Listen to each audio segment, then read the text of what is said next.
Yun, ayos. What's up sa inyo lahat mga boss? Ayan. So, welcome no, sa GC natin.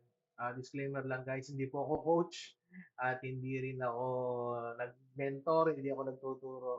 So, the reason why, okay, gumawa ako ng GC kasi maraming Filipino traders, no? Yeah, lahat tayo guys, gusto mag-trade ng gold, di ba? Pero marami sa atin, no, madalas sa atin, majority sa atin, 97%, lagi tayong natatalo sa gold, no? Kasi, yung iba, ang sarap i-trade ng gold. Pero actually, guys, ano yan, ubusin ang pera natin yan. Unless malaki yung capital natin at saka siguro swing trader tayo. Yun, no? Pero alam nyo ba guys na hindi lang gold yung pwede natin i-trade. So, napakaraming pwede natin i-trade. Especially ito nga yung matagal na namin tinitrade, no? Which is Big 75. So, ang kailangan lang dito guys, hindi mo kailangan maging malupit o alam mo lahat ng strategy sa mundo. Dito guys, focus lang tayo sa isang strategy na kung saan ah yun lang yung paulit-ulit natin gagawin. Kasi ang goal natin sa Forex ay mag-withdraw, no? Hindi mag-deposit lang. Okay? So dito guys, I hope and I pray na once na inaral nyo to guys, yun na yung huling deposit na gagawin nyo, puro withdrawal na. Why? Because pag na-develop nyo yung strategy na para sa inyo dito sa Big 75, daily, okay, okay, weekly na kayo makaka-withdraw. Ang guarantee you guys na basta makadevelop lang kayo ng strategy. So, paano ba tayo bubuo ng strategy dito? Gusto ko lang i-share sa inyo guys yung pinakang basic na strategy ko, okay? Ano lang guys, alam ko mas maraming magaling sa inyo sa akin. So, hindi porket na una ako nag-trade dito, eh, ako na yung magaling.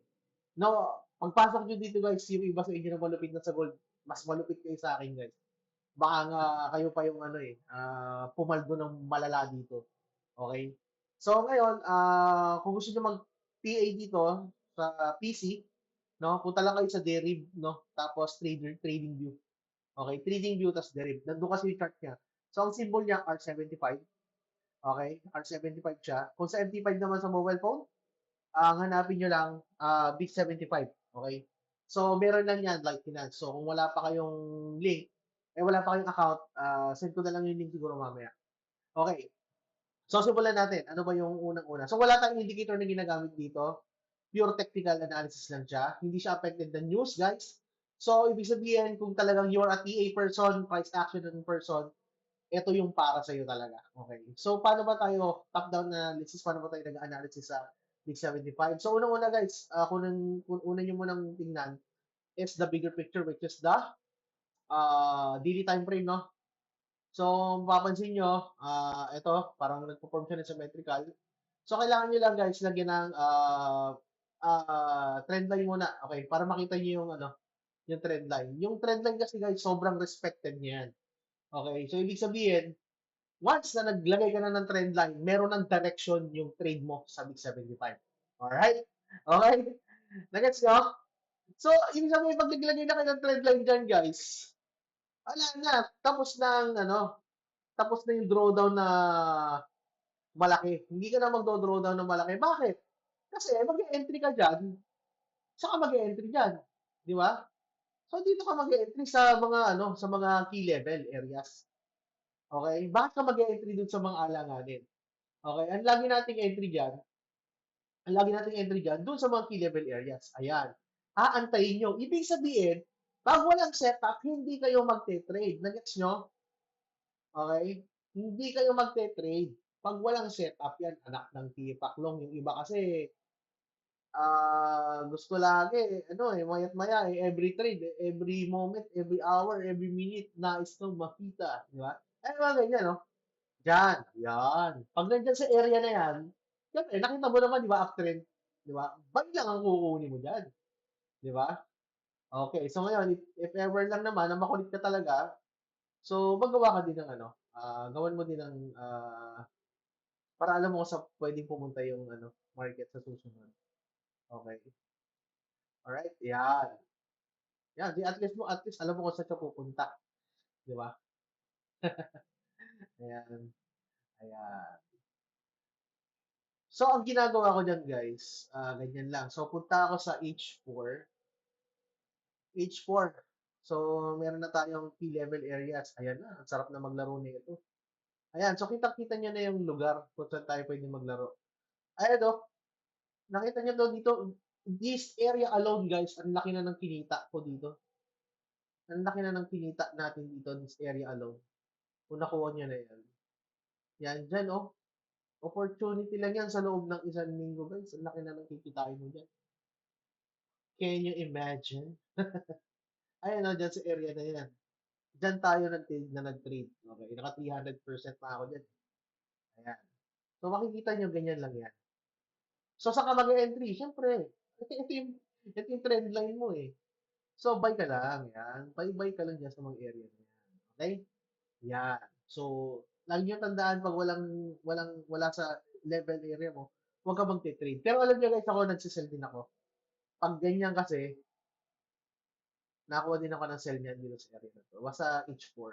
Okay. Pero ang sell kasi na kinukuha ko kasi, pinakang talaga dito. Ito nakuha ko yung sell niyan dito, mula dito hanggang dito sa kalagitnaan. Nakuha ko yung sell na yan. Dito ako nag-TP. Then another setup ulit dito sa area na to, pababa ulit.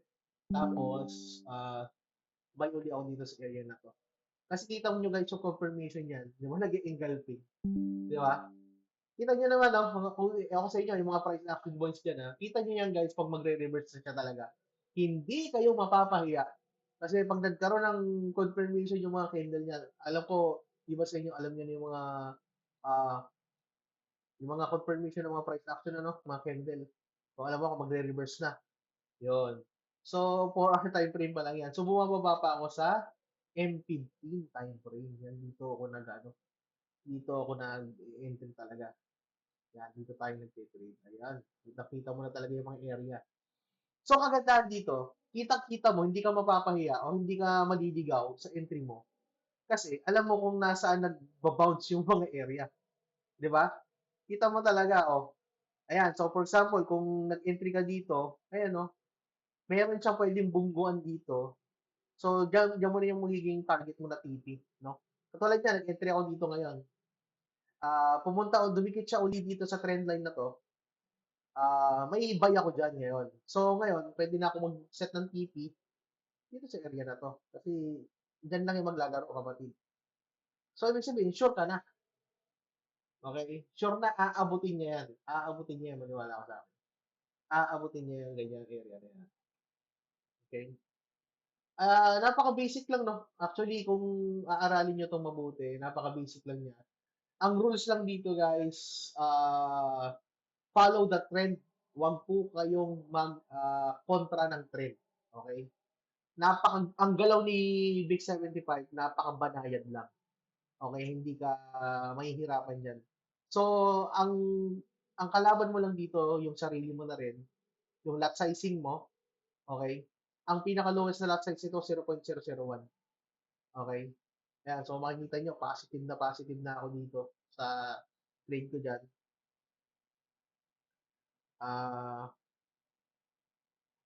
Pakita ko sa inyo. Ay, sige, mamaya na. Ayan, sige, set ko lang muna to sa GC, no, para at least makita nyo lahat.